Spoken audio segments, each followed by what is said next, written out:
Hi, I'm Eric Green, founder of Resume Link Plus, and I'm here today to give you some advice that is sure to help you nail your next interview. So, congratulations. Your resume that was written by Resume Link Plus, of course, has landed you the interview for the job that you always hope for. So, now what's next? Of course, you get to the interview and you get that question that we all have been asked while at the interview. Why do you want to work for us? This is probably one of the questions that is going to be asked within the first couple minutes of the interview, and it is actually one of the questions that could make or could break how your interview turns out. I can tell you from personal experience, having interviewed literally thousands of people, that this is one of the questions that I put a lot of weight into, because it gives the candidate the opportunity to do exactly what the questions ask, express why do they want to work for whatever company I'm representing. But don't worry, because the tips that I give you today, next time you get that question, you'll be fully prepared to answer it without any worries. So, the tip that I like to give my clients when answering this question is, before anything else, you must do your homework. This is what's going to separate you from the rest of the candidates that are also interviewing for the same position that you want. And what do I mean by that? So luckily we're living in the day and age that doing research on a company is fairly simple. One of the main things and easiest things that you can do is just go to the internet and go on a website. And the website is going to provide you with a plethora of information that is going to be vital to help you out in being able to answer that question. Why do you want to work for us? Company X, we'll say. So, some of the things that you want to pay attention to while you're on the website is, what is the mission statement for the company? This gives you information about the purpose, about the values, and probably information about the history of the company. So it gives you a baseline to understand what the company does, what direction they're going, and where they came from, and their overall mission. Secondly, you want to look at things like philanthropic efforts. Are they environmentally responsible when it comes to their product? You also want to look at, one of the major things is the company profitable. And you obviously want to know this because this gives you insight not only about the company's future, but about your future as well.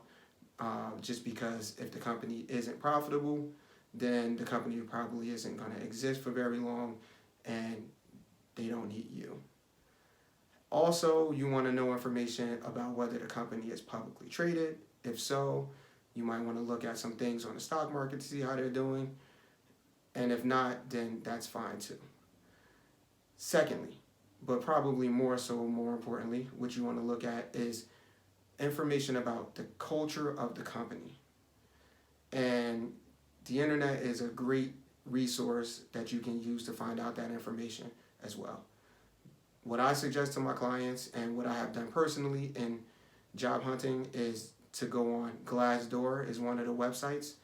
And although you want to make sure you have on a filter with Glassdoor, because some of the comments may not be exactly judging the company fairly, it might be a disgruntled employee or what have you, and you want to go through, read everything that you can, but then filter out those and look at the underlying issues about why someone chose to leave, or on the flip side, why someone continues to work there, or the good things that they have to say. And then you take into account that information and utilize it to go into your decision about the company. Also, you want to look at perks, benefits, things of that's going to be crucial to you or helpful to you and your family. You want to know, do they offer it? What does the packages look like? Things of that nature. And most of all, you want to figure out, does the company align with your personal values? And that's going to be one of the key things that you want to keep in mind, not only for yourself, because it's a two-way street. You want to find a company that's going to be a good fit for you, and the company is looking for someone that's going to be a good fit for them. So it's reciprocity. It's a mutual type of thing that is being built when it comes to that. If you are entering an industry that is not like a company or something like that, but more of a civil service type of situation, then what you want to do is also that same kind of research. Let's just say, for example, it's a police department. What does that police department's history look like? What do the residents of that town have to say about that department? Is it positive things? Is it negative things? Do they have any pending lawsuits? Do a lot of people, do they have high turnover? Stuff like that. So you still want to do the same research, EMT, fire department, any of the civil service jobs, government jobs, etc.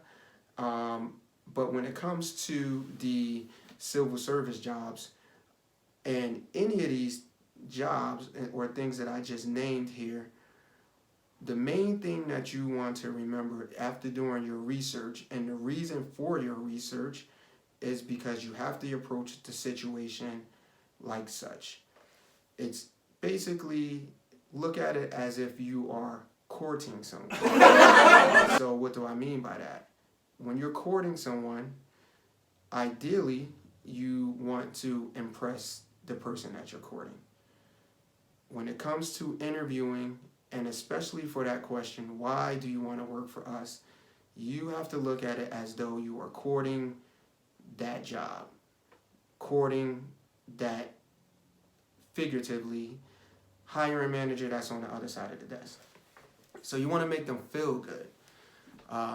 And the word for that is pathos. You want to appeal to their emotions. And so now that you have all your research done, you're coming in prepared, you feel good. First of all, you're going to feel good because you want to hope that the other candidates that you're going against have not done as much extensive research as you have done, and that you can go in there and really impress them with your knowledge about the company. And when you get that question, why do you want to work for us, then you literally just begin to court them, make them feel special, and you go down your list of research, and you want to practice this at home, have it fairly committed to memory, but don't sound like a robot when you're spitting off the information. And after you go through like everything, well, I took a look on Glassdoor. I love it, the fact that your employees, what they have to say about working for this company, they love to come to work every day. They feel appreciated. They feel recognized.